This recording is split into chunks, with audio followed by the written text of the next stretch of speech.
All right. We are live. We are live. We are live. And we are live on both LinkedIn and Facebook. All right. So I want to welcome everyone to the live. We are going to get things kicked off and we will be discussing leadership from a national perspective. All right. I am going to be coming to you more often, doing these lives, just discussing leadership from different perspectives and different environments. We have the usual private sector, we have public sector, all right? We have at this national level, we have NGO sector. I mean, there's so many non-profit within the family, leadership from all different perspectives. So if it is you can hear me and see me well, just give me a thumbs up, just checking on my side to make sure that I'm on. Give me a comment. Let me know that you can see me and hear me well. All right. Dum, dum, dum, dum, dum, dum. All right, guys. So I am going to jump right in and get started. Lovely, lovely, lovely, lovely. Nice. All right, great. So, guys, all right, welcome to the leadership series from a national perspective. I really, really wanted to take some time to talk about this, and I want to welcome everyone who is logging on. And if it is you are watching the replay, put in hashtag replays. I would know that you would have looked at it after it was live. And let me take some time to introduce myself. I am Safia Johnson, leadership strategist. All right. And I help leaders experience their next level of success. I help persons become exceptional leaders. I believe leadership is a calling. All right. It's a calling deep on the inside of you. You know you can make a difference despite your best efforts at times. You can find that you're not getting the kind of deep, exceptional results that you know you are capable of, that you know you want. All right. And that's why I come in and help. All right. I'm also the CEO of Safia Group, and we're a multidisciplinary agency designed to support companies going to their next level of success in the areas of accounting, HR, strategic planning, and as well leadership. All right. So that's a bit about me. Great to have you on. And you can type in the chat and tell me which country you're logging in from. Generally, I say what area or what community, but what country are you logging in from? Because we're talking about leadership from a national perspective. And we wouldn't be here long, half an hour, probably just over at best. But I really, really wanted to come for us to start to break this open. We see things happening all over the world in Trinidad and Tobago, the Caribbean, and the wider international community.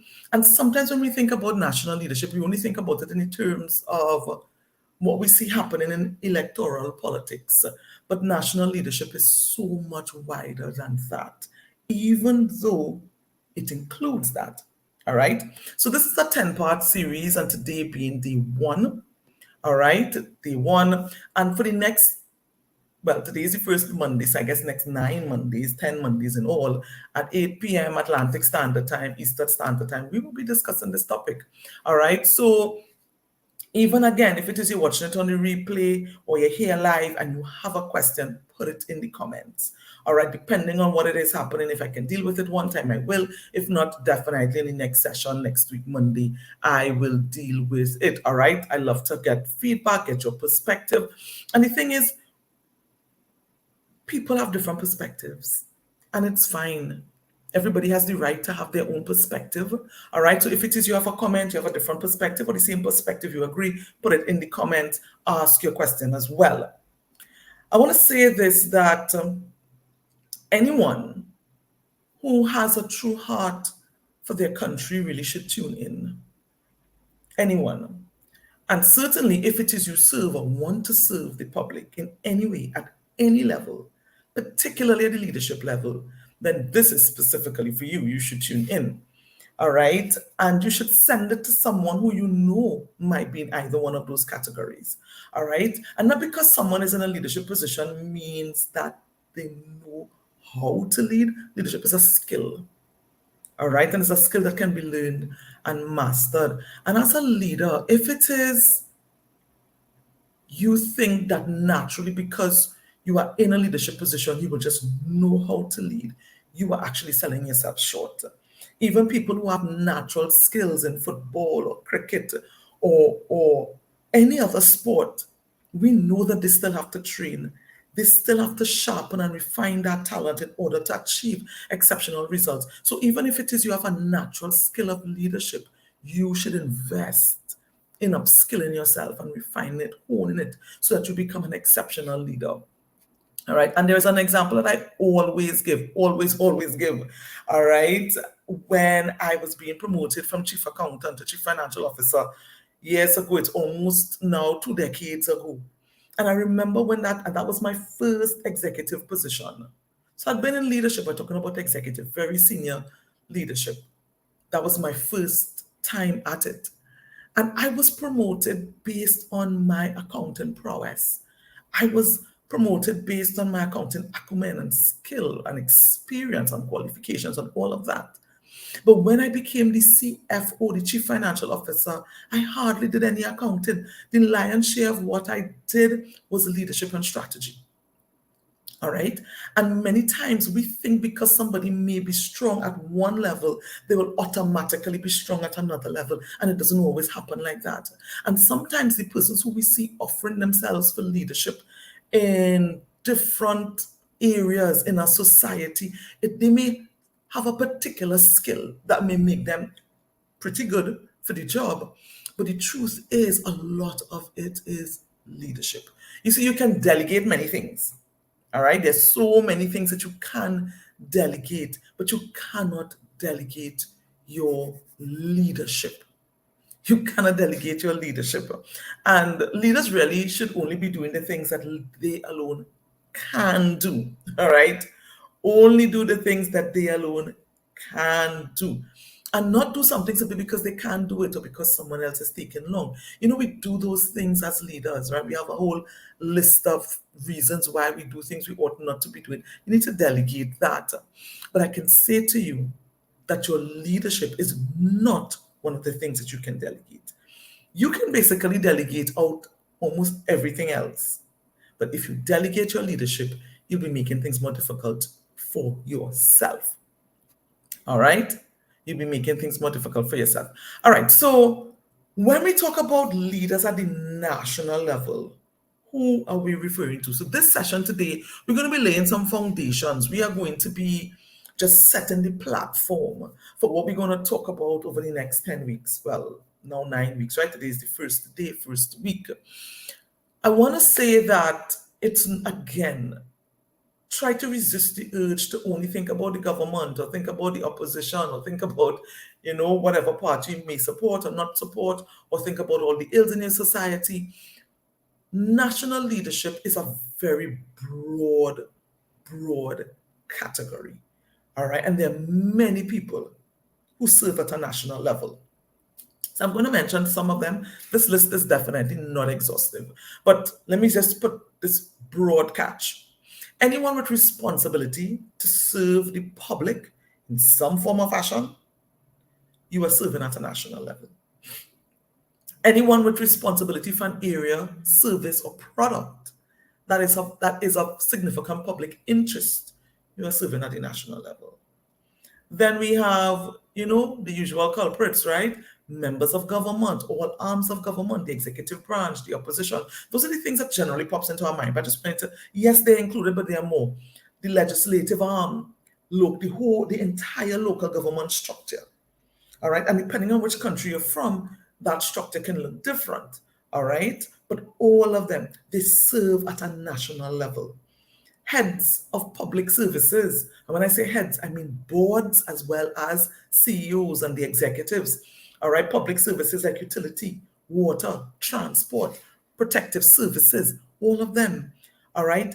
Heads, again, boards and CEOs and executives of state agencies or any similar organization. All right. National voices that influence the minds of the public. The media is in there. Media is a major influencer. All right. They control the messaging going to our population. All right. It's a very powerful position to be in. So definitely they lead. And many of these media houses are really owned and operated by private entities who will have their own interests. Not saying that people are not patriotic, they are, but people have businesses to run. However, their reach into the public mind is still there. So they serve at a national level. All right. And then you have other influencers. So I want us to think about it from a very broad perspective. Do not only think in terms of what we see on the electoral politics platform and that landscape. It's much wider than that, even though it includes that. All right.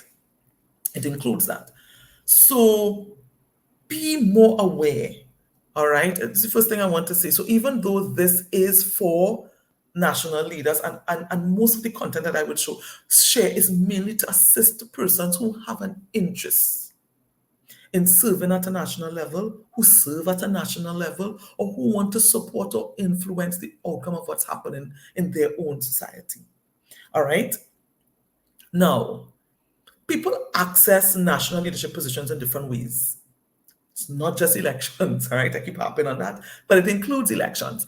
And there is a whole slew of elections happening this year. If you Google it, there are elections happening all over the world at all different levels of democracy in different countries. All right, you have in Trinidad and Tobago, it's local government election coming up later on this year. In the US, we have some mayoral elections happening later on this year. There are presidential elections in 2024. We have a number of things, right? So elections are one of them. Elections, yeah, just one. Then we have appointments. People are appointed to national leadership positions. How are they appointed? On what base are they appointed? Is it a public appointment that where the whole public have the opportunity to witness and see the process? Is it a private appointment that happens behind closed doors? Then we have the recruitment process, all right, which is a regular process that any organization may use. There may be some bells and whistles added because of the particular position, but really it's a recruitment process. It's not elected, it's not appointed, they're recruited for that particular position. So people access these positions in different ways. All right. Some people are appointed by the parliament. All right. Some people are recruited via private arrangements, as I said. But their ability to influence and impact the lives of the people of the country is very real. Very, very real. So, however they got there, looking at that is very, very important. But what we need to focus on is the fact that they have the ability and the reach to influence and impact the lives of the people. How they are doing it, I'm not going to debate that right now, but I would say this. Once you are in a leadership position, whether you choose to do something or not, there is impact because nothing is something. All right. And it's so important that we understand that nothing is something. So somebody going into a leadership position, especially at the national level, and then recognizing they bit off more than they can chew, or it's a lot for them, and then they decide to go quiet or to lay low, that has an impact. That has an impact. So you cannot enter these positions and not have an impact. Impact is inevitable. The question is, what kind of impact? Because leadership is the single most influential factor in any environment. Any environment. And a leader's strengths as well as flaws will be brought to bear on the people he or she leads. I'll say that again. Leadership is the single most influential factor in any environment. And a leader's strengths and flaws will be brought to bear upon the people that he or she leads. It is inevitable, and that's why it is important for the right people to be selected for the right positions. All right? And we see some of the issues that we have. And I'll tell you some of the issues that we have seen. We have seen where people may access positions as rewards for doing something in another context. We may see people accessing positions simply because they just stayed. No merit. If you stay long enough, you access leadership position. And we have all of these methods that have been used to select people for positions, and it just doesn't turn out right. This is a huge, a massive responsibility, and it should not be taken lightly. All right. So before I go into what I want to share for, hi, guys, see you jumping in. Before I go into the information specifically for the leaders themselves at the national level, I want you to speak to the members of the public, all right, and your own responsibility, my own responsibility, all right? And in this context, we are all members of the public, including the leaders themselves, all right? If you're a leader in the national sphere, you are also a member of the public. You are not separate and apart from the society you lead. All right. And if it is you are not in a leadership position, but you may be tuning in or you may see it, I want you to understand that the leaders themselves, you see them around, they are part of the very society. So they are also members of the public because they may be leading in one aspect, but then they are being led in another aspect because we are all part of the same society. All right. So as a member of the public, and this is a responsibility, as I said, you have, I have, we are all members of the public, especially in a democratic society. The first responsibility you have is to be aware of what you want for yourself and your country. You must have this in mind. The thing is, we often can be aware of what people have done, what people have said, but what do you want for yourself, for your family, for your children, for your children's children? When it is you leave this earth, what kind of country are you leaving for those who are coming behind? What do you want for your country? You have to know that. And what you're going to find, if people are truly honest, forget party affiliations, forget, if possible, sometimes even what we may have heard growing up in our socializations and some of the biases that have sometimes contaminated persons. At the heart of it, we want the same things. At the heart of it, we want the same things for ourselves and our country. All right? The second responsibility we have after being aware of what we want for ourselves and our country is to communicate this. We have to let our voices be heard. And in a democratic society, elections generally is a mechanism used for the public to have their voices heard. But what we have found is that people generally vote along a particular line. All right, and at every level, from the highest level down to the more subsidiary elections, if I can call them that. Persons do not vote in accordance with what they want for themselves and their country, necessarily. What we tend to do is we tend to vote with a predecision that we have already made. All right? And if it is we find that we're struggling to reconcile what we want and the predecision that is there, we find persons don't vote. Because we may say, I'm not seeing anybody who can accomplish what I want to see for myself and my country. All right? But you have a responsibility to communicate this. Elections is just one way. National discussions is another way.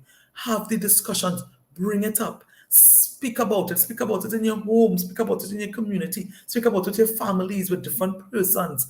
Speak about it, all right? Because, I mean, I would say we may deal with this next week in terms of influence. We're dealing with influence next week, but really the depth that I may be able to go into based on the time and how people influence each other and why it is important for us to have national discussions. And sometimes not always these ones that are organized, very nicely organized, but sometimes you having a discussion about a national matter.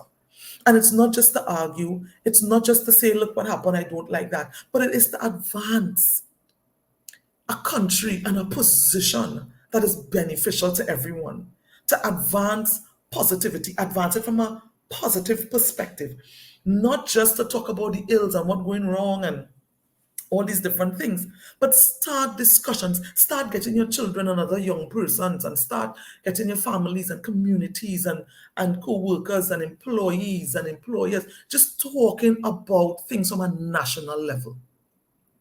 All right, and share your thoughts, share your perspective, talk about it, because out of that you don't know what may form.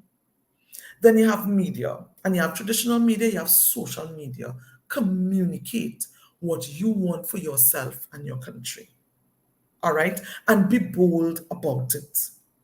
You love your country, communicate that. If you are seeing something that is not acceptable, communicate that. And I would say this, and the reason why I'm saying communicate this is because everybody will be impacted differently. Things jump out to different people differently based on their background, based on their qualifications, based on their callings in life, their skill sets. They see things differently. Some things irk others more than others. You talk about the things that you feel led to talk about, right? Because that's your contribution also. Speak about it. We also have a responsibility to support what you believe would be best for you and your country. Offer the support. Offer the support. And I'm saying this from a standpoint of neutrality. It doesn't always matter the who. Sometimes we focus so heavily on the who. Now, the who is incredibly important. But what I've found is that we offer support in some of the most unhelpful ways to ourselves, to the country, and even to the person leading. If your child is doing something, let's just say, that you think they should not be doing, you intervene. And the reason why, as a parent, you intervene is out of the love and support. You intervene. You do not just continue to support with approval something that you believe the child should not be doing because you are scared of showing disapproval. How will you help that child get to where he or she needs to be if it is you just only offer support that agrees? All right? The research would show that even in public and private entities, public ones as well, at the board level, where there is diversity of thought and expression, and they're all allowed to coexist. Sometimes they have the most heated and intense meetings, but those are the companies that outperform others in the market, where people are allowed to have a voice, where people are allowed to have a voice. And if it is we really want strong leadership across the spectrum in our society, we have to be open to different views. And a different view doesn't always mean lack of support. A different view means a different view. And so a simple test would be almost like a blind taste test. All right? You taste it and then you determine, this tastes good, this doesn't taste good. It doesn't matter who made it. Because when you consider what may be done, what may have been said, regardless of who said it or who did it, doesn't make it right or wrong. What occurred, that is right or wrong. All right. And so if we as a people, that's our responsibility. So let's just say it may be some national leader that we support.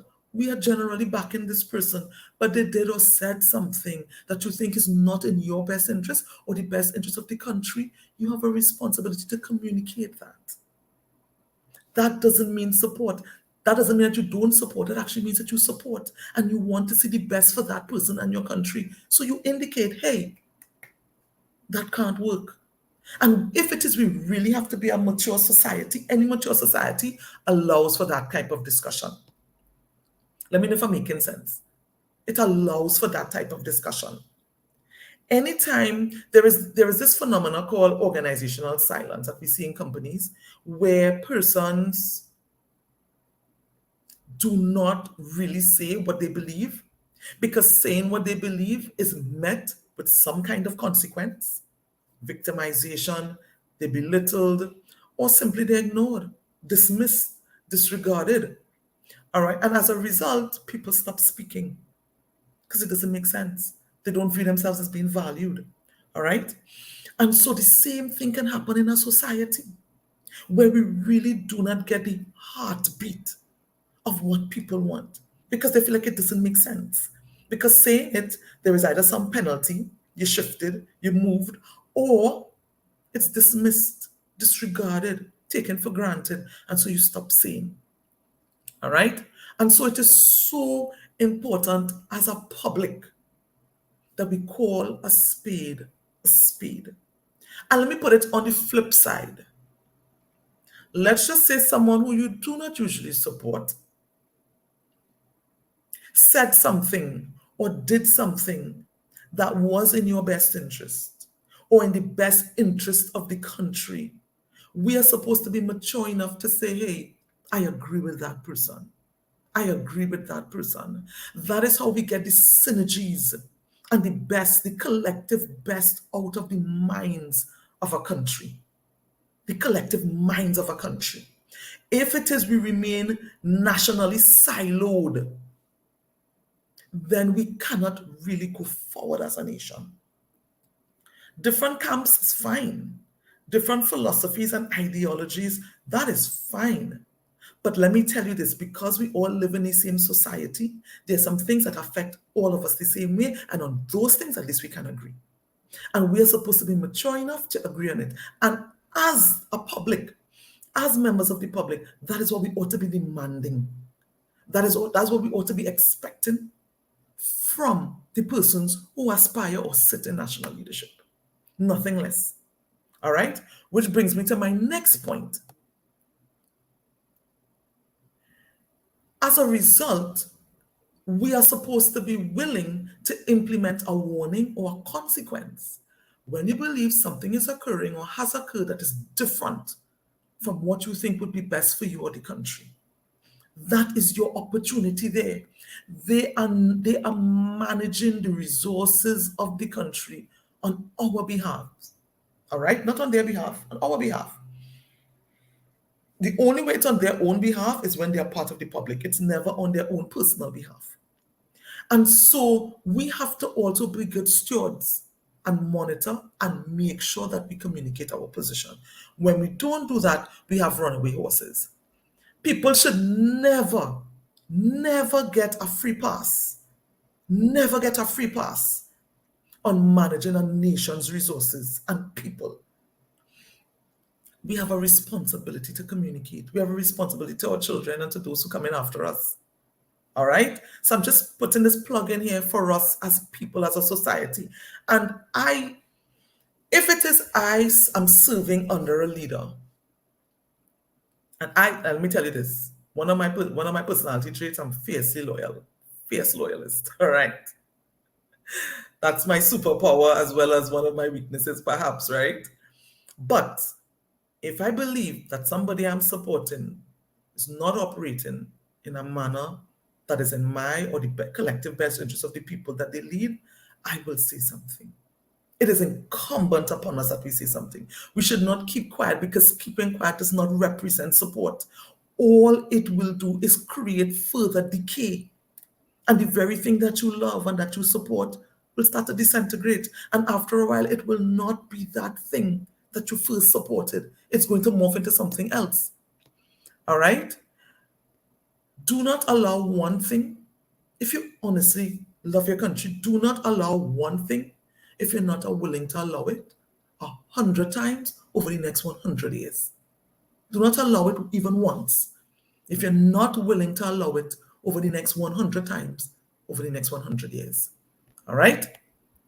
So back to the leaders, and we're coming up onto 8:30. So as I said, I'm going to keep this session short, but I'm laying the foundation. As I said, we're going to do this 10-part series. We have 10 weeks, and every week I'm going to be dealing with a topic specifically treating with national leadership. And those who, as I said, those who are in national leadership or aspire to be, definitely need to tune in. And if it is you are just going to be a member of the public, you're not necessarily aspiring to be or part of national leadership, you need to listen to it as well, because that helps you to determine what you ought to be looking for in identifying the leaders. And remember when I talked about leadership again, do not only think in terms of electoral politics. That's just one aspect of national leadership. There's a whole set. But what we have found, what we thing with leaders and some of the challenges that they face is one, a lack of trust from the population. People do not trust leaders. There is a huge lack of trust for leaders. And without trust, leadership will always be weak. Anybody who has studied leadership under me know that trust is the bedrock of influence, and influence is the bedrock of true and effective leadership. Without trust, you will not be able to lead effectively. People must trust, just in a very basic sense, your competence and your character. People must trust, one, that you are able to do the job that you were elected, appointed, or recruited to do. Because remember, we talked about you can access national leadership in different ways. You can be elected, you can be appointed, or you can be recruited. You have to be competent. And when I say competent, at a very high level, you will not be skilled or qualified in every single area you lead. So to expect that is unrealistic and unreasonable, all right? A leader will have a background qualification or a background skill set. That's their background, but it doesn't mean that they can't lead at a national level. They can lead and lead very, very well. But you have to see the competence and the acumen and the ability and the capacity to lead and influence and to get things done at that national level. People must trust your competence. People must also trust your character. There's a huge lack of trust in leaders' character. And when that happens, you have this disenchantment among the population. And a population that doesn't trust you doesn't support you. All right? And when you are working on becoming a greater and more effective and exceptional leader at the national level, you have to gain public trust. You must. And you do not gain it by just going out there and having a press conference and saying, we are asking for the public support. Public, we want you to support you. Let me tell you this, trust is earned. We know that. We know that on a human level. It's not different in a leadership level, and it's not different at a national level because we're dealing with people. And leaders have to undergo and submit themselves to the process of earning the people's trust. And I'm going to go through across the different 10 weeks, across the 10 weeks. Whose trust? When I say people, because when you're leading at a national level, you're leading everyone. And if I were just to use electoral politics as an example, and remember, I'm not only referring to that, but I'm going to use it as an example. You may be elected, all right? You may be elected. You may have won the vote by the rules of the election and you're there. But now that you are there to lead everyone, including the people who didn't vote for you. So you now have that responsibility to earn the trust of the people who didn't vote for you. We're talking about exceptional leadership. We're not talking about leadership that's just winging it and biding time and depending on the few to vote and those who don't go out and vote, but then I win because other people don't go out and vote. We're talking about exceptional leadership that moves the heart and mind of a people towards accomplishing greatness. So that's what I'm talking about. I'm not talking about mediocrity. I'm not talking about maintenance kind of leadership where, you're just buying time and we're not talking about that leadership. We're talking about leadership that makes a difference. You have to earn the trust of the people who didn't vote for you. And you can do it. You can do it. All right? There is a way to do it, and we will discuss it as we go along. That is how to be truly effective. And because you lack trust, you don't have the support of the population. Sometimes you find some leaders don't even have support of their own base and own supporters. There is a reason for that. There is a reason for that. And there is a cure for it also. All right. Also, what we find is sometimes leaders don't even have support from their formal team, the structure that is in place. Because again, we're not only talking about electoral politics. You may have been recruited or appointed to the position, and the people who are there to serve under you, they don't think you should be there. You don't have their support. What do you do? How do you gain their support? For you to be truly effective, you need the support of your team. All right? You need the support of your team. What about the support of the younger members of your public or of your team? Political parties, let me just say it this way. At this point in time, in the world's history, there is significant voter apathy among the younger population. And there is a reason for that. A couple of weeks ago, I did some lives on multi-generational motivation. And for national leaders to take stock of the generations that exist and what role they play in the society and how they impact the outcomes of certain things and how to get their support. There is a reason why there is so much apathy among the younger generation. Some of them want no part of politics. Right? If you speak to some of the young people, they're not even interested in what's happening. Because as far as they see it, it's a lot of only fighting. Nothing really for them. And even though they may have youth clubs, some may have youth clubs, they may have youth movements and all of these different things, truly, compared to the number of young people available in the society, it's only a small portion.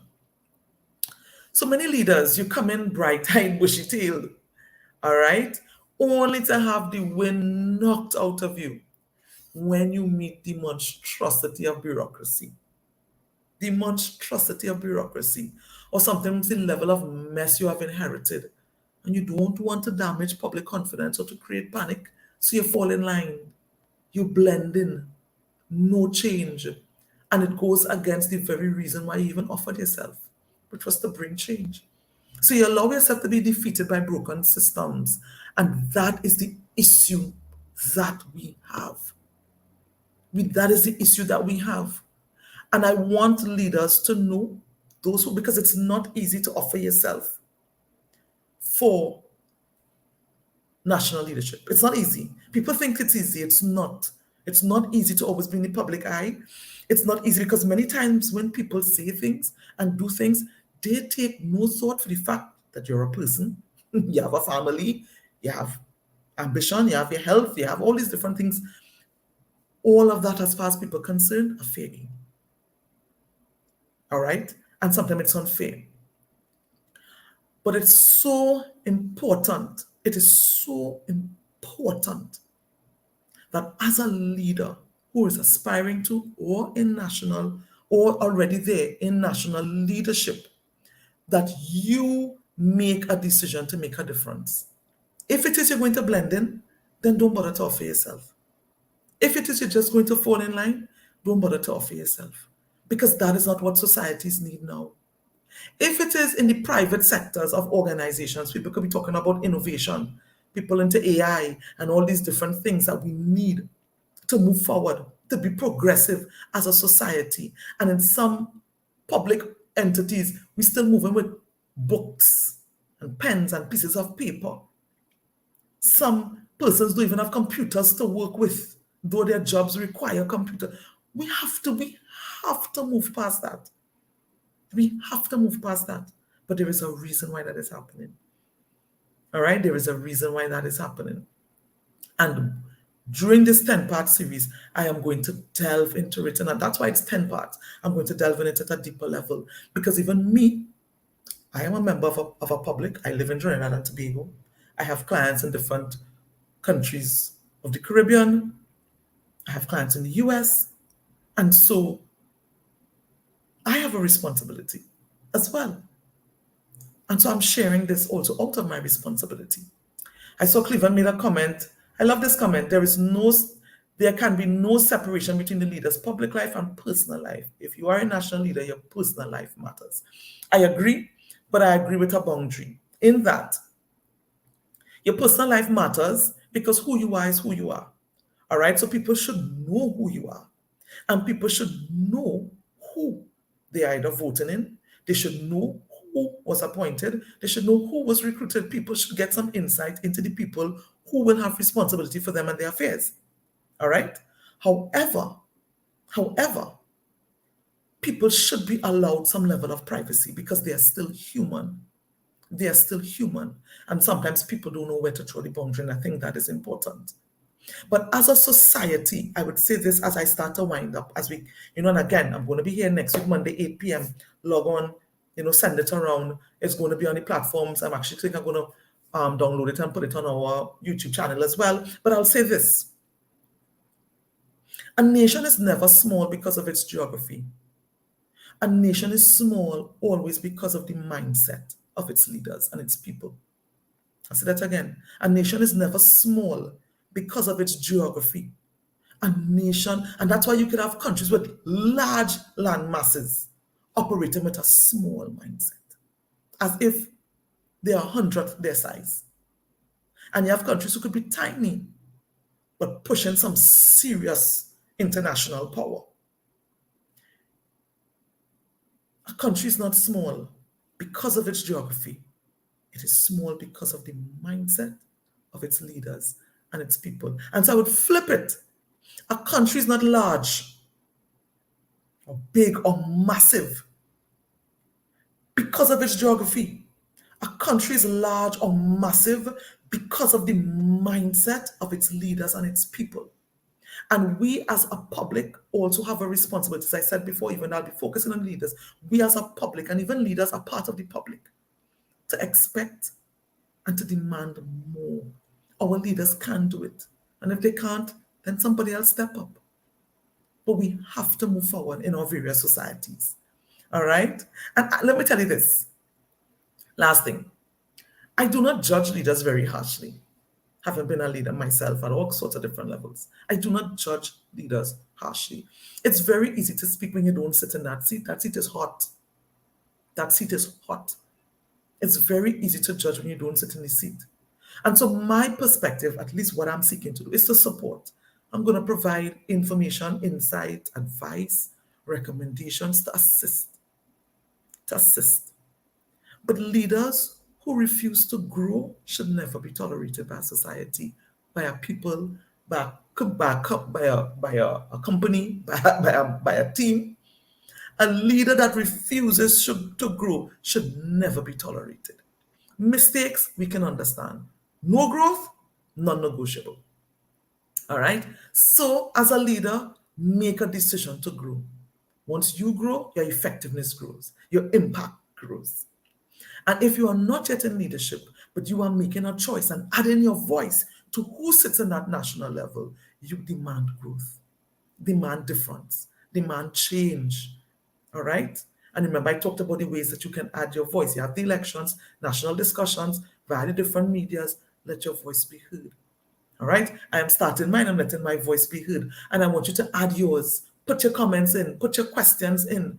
All right? If it is I don't get it in one particular session, I will get it in another session. Or I may probably put a post during the week. But let us be a national discussion. Let us discuss what we want to see for our people. All right? And there is all the theories of the political science, and I get all of that. But let me tell you this. People are tired of the same old thing. People are tired of the way it is. People want change, people want difference. And again, I'm not talking about just at the electoral level. I'm talking about across all levels of society. All levels of society, people want difference. All right? And in order for us to have difference, we have to have leaders who are willing to make that difference.